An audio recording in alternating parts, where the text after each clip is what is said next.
An early look at the top 2025 NHL Draft prospects coming up on today's episode of Locked On NHL Prospects. You are Locked On NHL Prospects, part of the Locked On Podcast Network. Your team every day.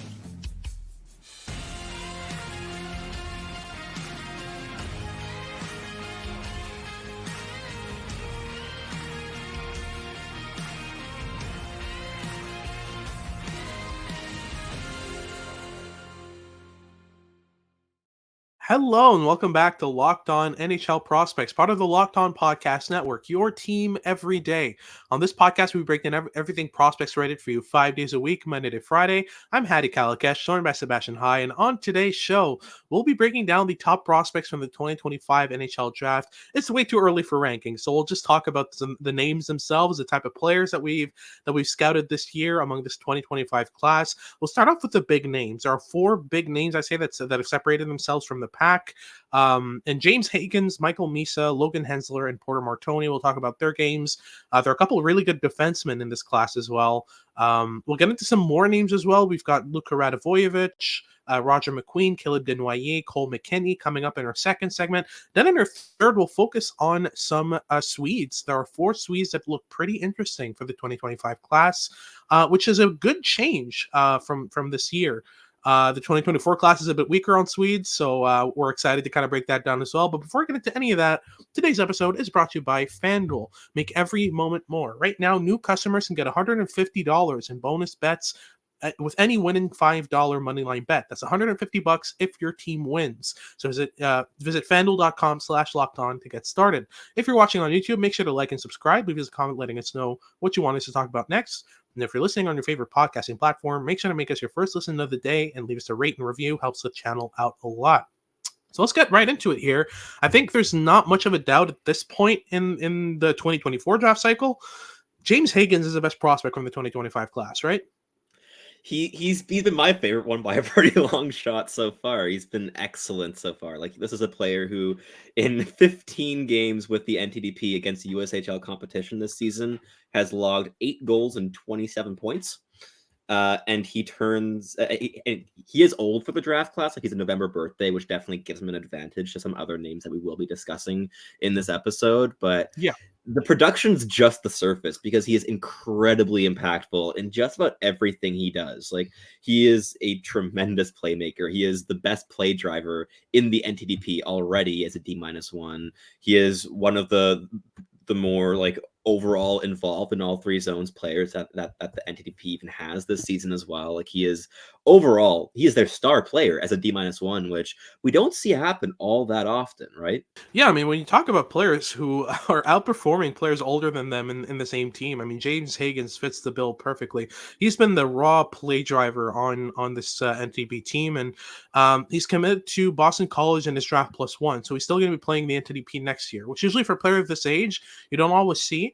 You often see them make the jump early, but I think this is good for him because overall, I mean, Hagens has such a high-end playmaking arsenal, but he can also rifle the puck. So having that dual threat ability, but at a high-end level, not just being good in both elements, but actually being great in both, is a great thing for his game. And I think that developing further his chemistry with line mates in the NTDP next year is going to do wonders for his game.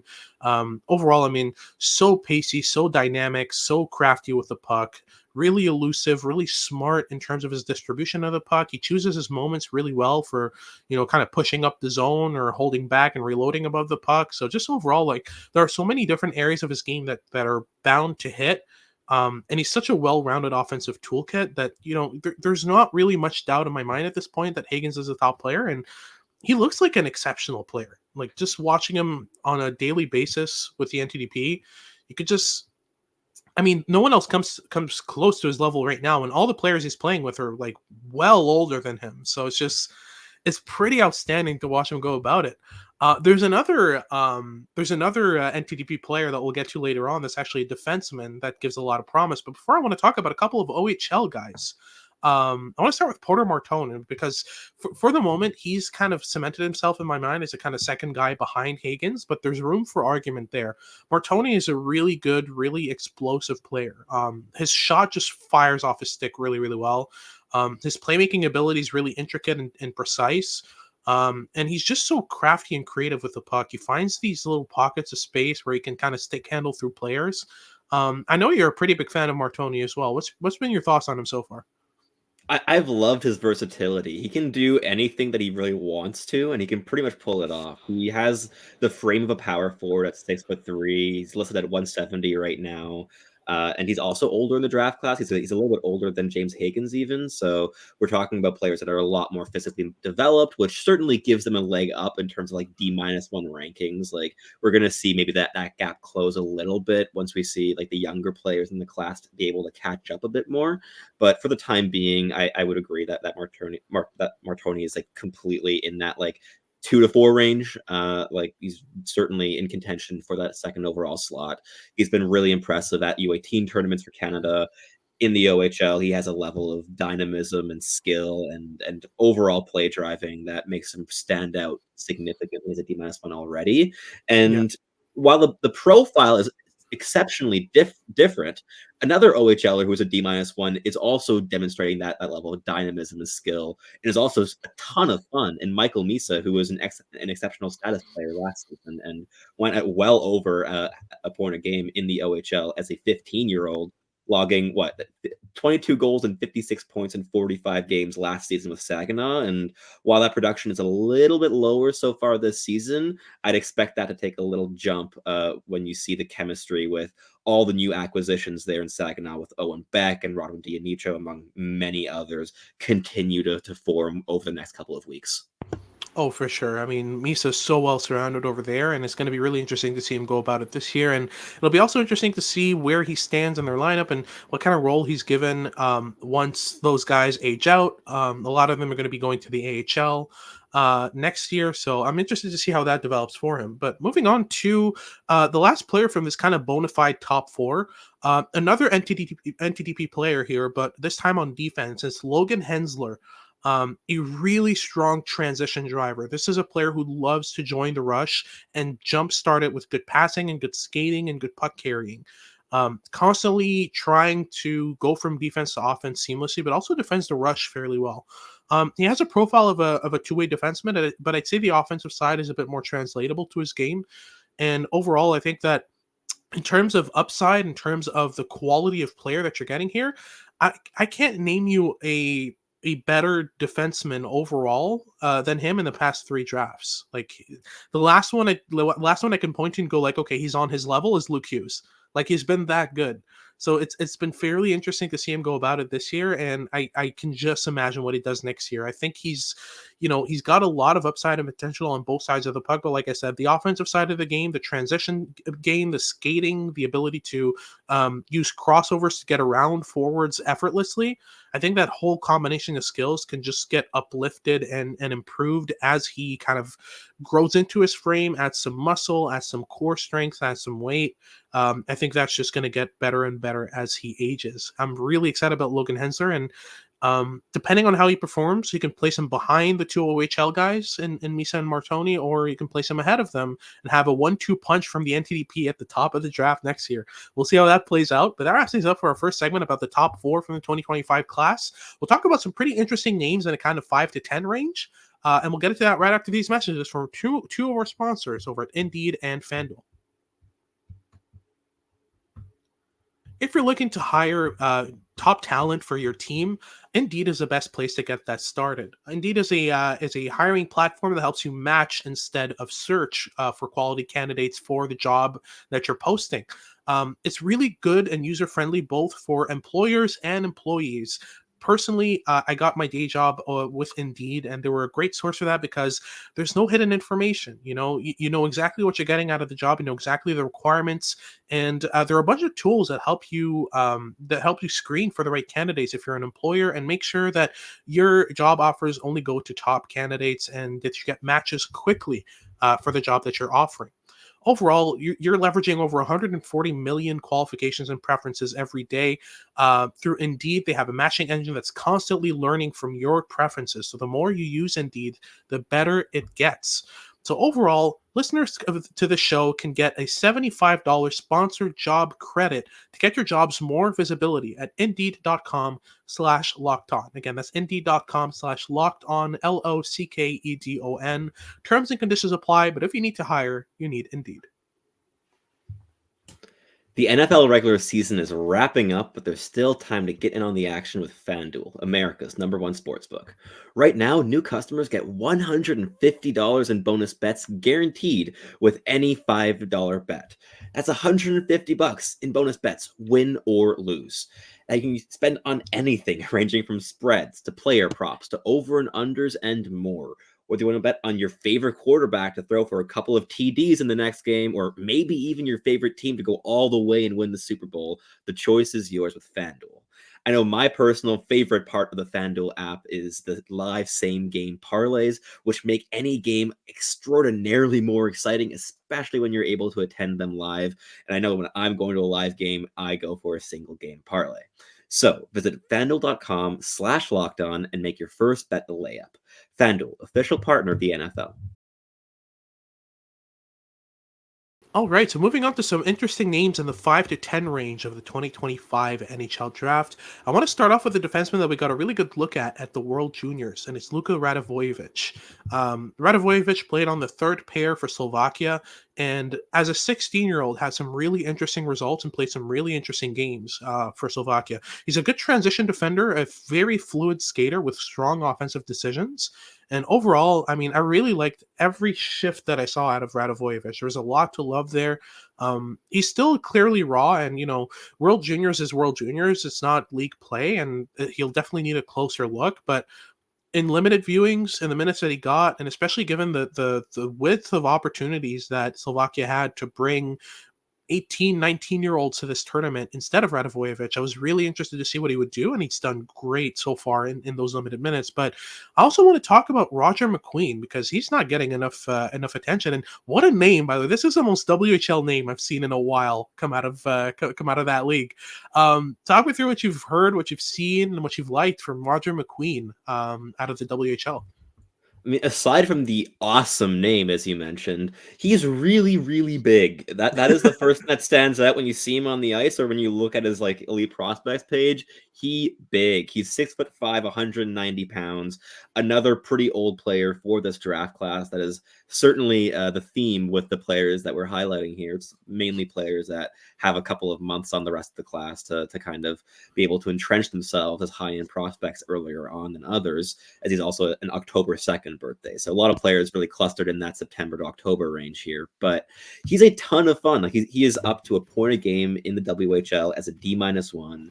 He has 18 goals and 43 points in 43 games. And I've been really impressed by the way he's been able to really layer his offensive IQ with his physical tools, which are really quite exceptional. He's super strong. He's a ton of fun. He's a great puck protector. He's able to protect possession. I think that if in his draft year he's able to really double down on a possession-oriented approach, he might even see his value jump even further up, because I think that this is a player that could really develop into a tremendous possession winger, maybe even possession center, but I've seen more flashes of projection as a winger in my early viewing so far. But he's certainly been very entertaining, and I can see why some people already have him as a pretty early top 4 candidate in this draft class.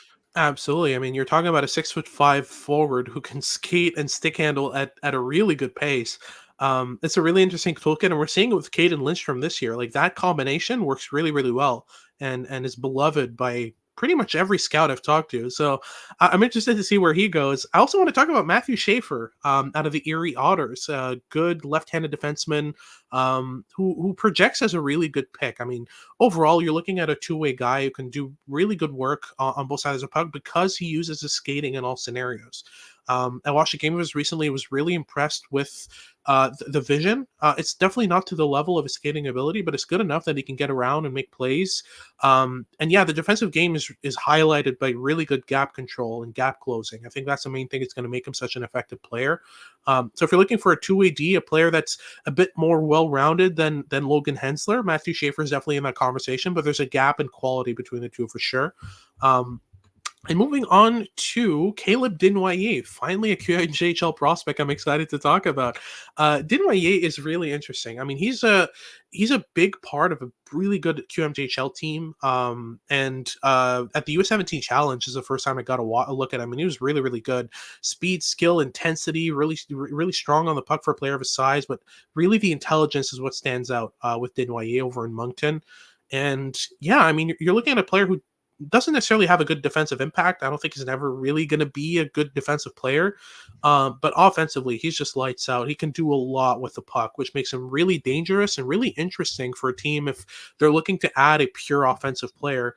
I'm thinking of Montreal, who probably will still be in the kind of 8 to 10 range of the 2025 NHL draft, hopefully at least, because I mean I don't think they're near ready. And I think Caleb Desnoyers would be a great option for them to just plug in a Quebecer who can just move the puck, make plays at a high speed, and think the game at an elite level. And even though he's not going to give you much offense, I think it's still worth the shot because the offensive skill is still very, very good. And to end things off here for the kind of 5 to 10 range, Cole McKinney, another NTDP player. Do you have any thoughts on McKinney overall? Have you gotten to look at him? I mean, he's been mainly playing with the U18 team, but hasn't played much minutes against USHL competition. He's been kind of tough to get a good look at, but yeah. Do you have any thoughts on him?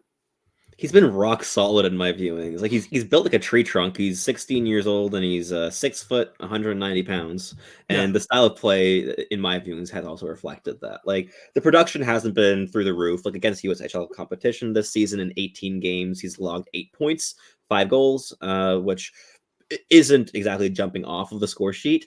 But what I have been seeing is a player that they take some pride in playing a really reliable role. I've liked the two-way flashes. Like certainly there have been some defensive mistakes over the course of the season, but I've been overall impressed with the dedication that he's had into like really working on his habits on both sides of the puck. And yeah, he's been interesting. It's been I think I've caught like 2 or 3 passing viewings of him rather than viewings where I was like really focusing on him. So I'll need a closer look to really be able to give a projection in terms of style and like what his real strengths are at the core of it. But in terms of USHLers or NTDP players, you always see a kind of like defensive and like two-way forward that ends up going in the first round due to a really like refined and well-rounded toolkit. And I could easily see Cole McKinney being that player in 2025. For sure. We also have Malcolm Spence, who I've really liked in my viewings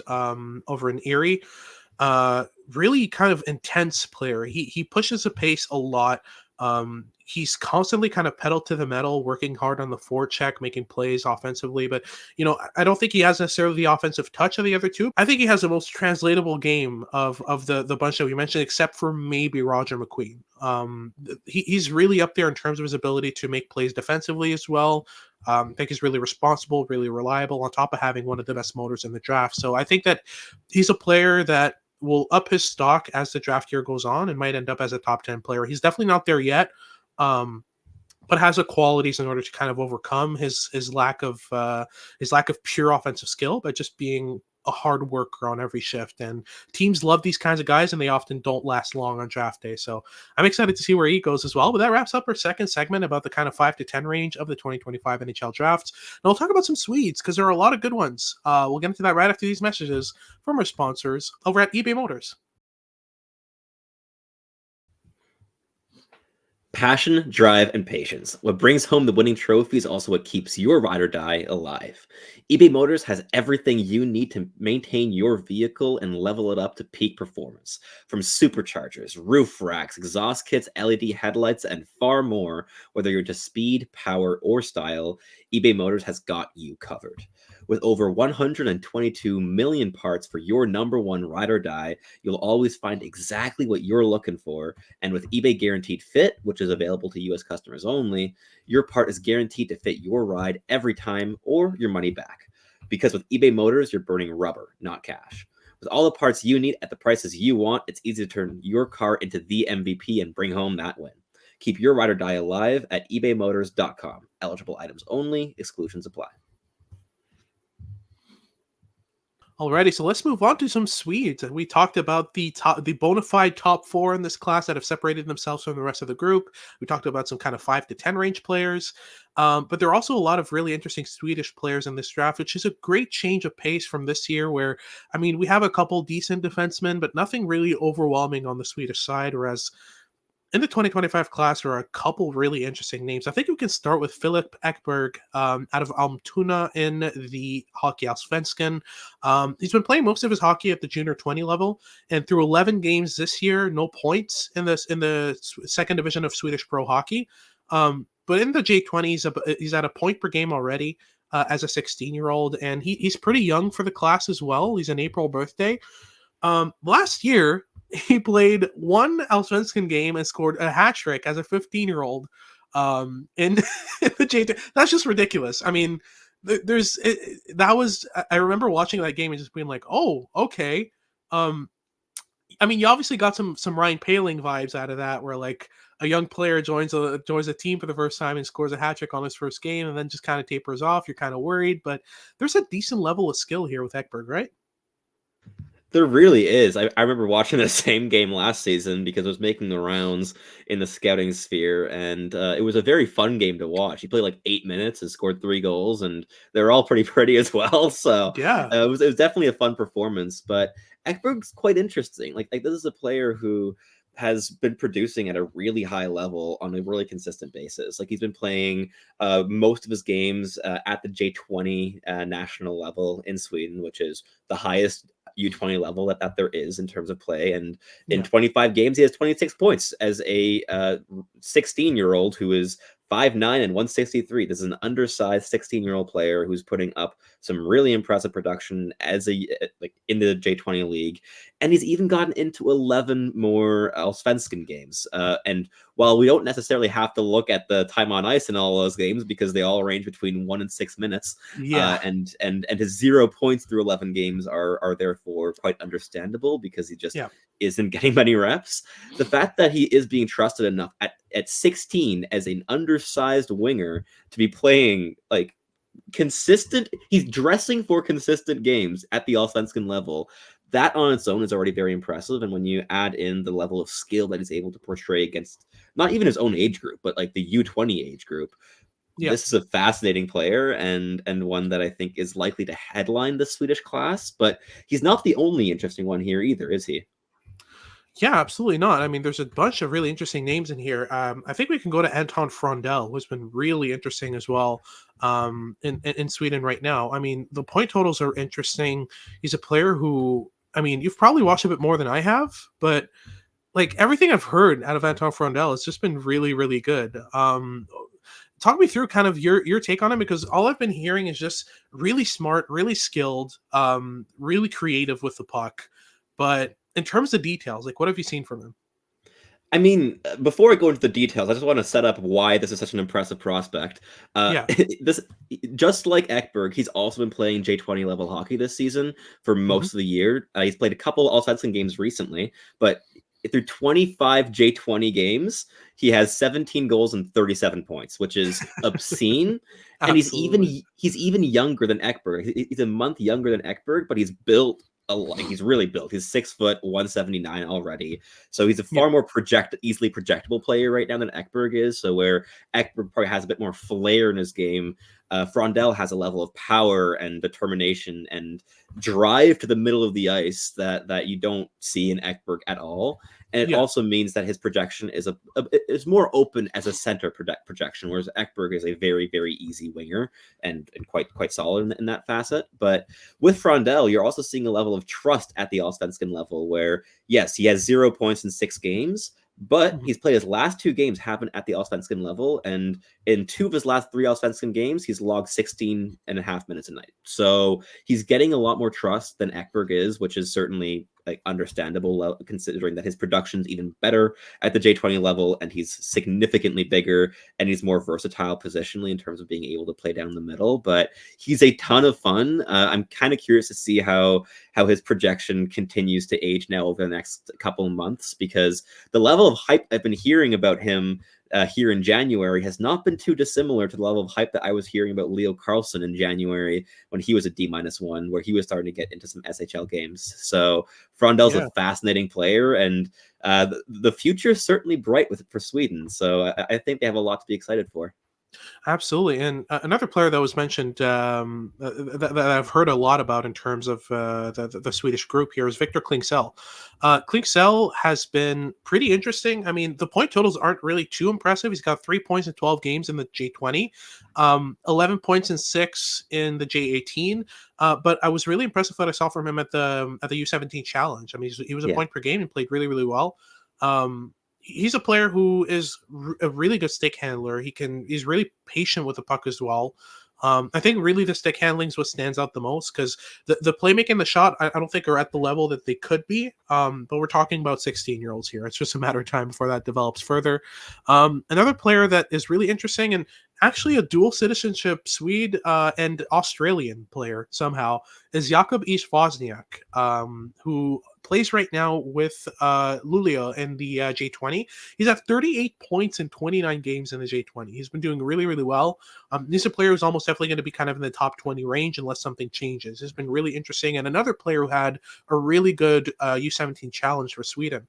Overall, I was fairly impressed with the way that he played. Really more of a playmaker, but he's able to rifle the puck pretty well. So I like the dual threat ability, and the defensive game is kind of hit or miss or flashes, but I think it could develop into something special for East Wozniak. Last player I want to mention is Sascha Boumedienne, who is the son of NHLer Josef Boumedienne, and he's a left-handed defenseman who's playing right now with the Youngstown Phantoms in the USHL. Very, very rare that we see Swedes over in the USHL system, but he's been really good. I mean, he's got 18 points in 27 games so far as a 17-year-old playing in the USHL. That's not bad at all from the blue line.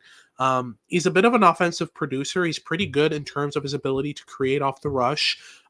He's a really good puck mover and loves to skate the puck up the ice.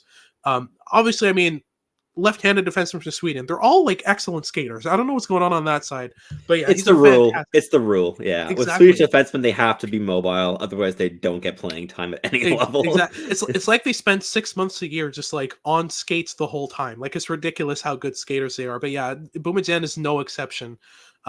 Really, really strong and quick feet. His ability to move laterally is really good as well. Just a really solid defenseman. And having watched a decent amount of USHL hockey, I've watched him in passing, and I was immediately like, who is this kid? He looks like he plays like a 20-year-old. And then you go and check his elite prospects page, and you're just like, he's 16? Like, what's going on here? But yeah, he's 17 now. I'm a big fan of his game. Like, I think he's going to be a pretty interesting player. But that wraps things up for today's show. Thank you very much for tuning in. If you're watching on YouTube, make sure to like and subscribe. Leave us a comment letting us know what you want us to talk about next. And make sure to make us your first listen of the day for listening on your favorite podcasting platform. For your second listen of the day, make sure to check out Locked On Sports Today with all your news and updates of what's going on around sports. And make sure to tune in for our next show as we continue our prospects coverage. This has been Hadi Kalakesh with Sebastian High, and we hope you tune in next time.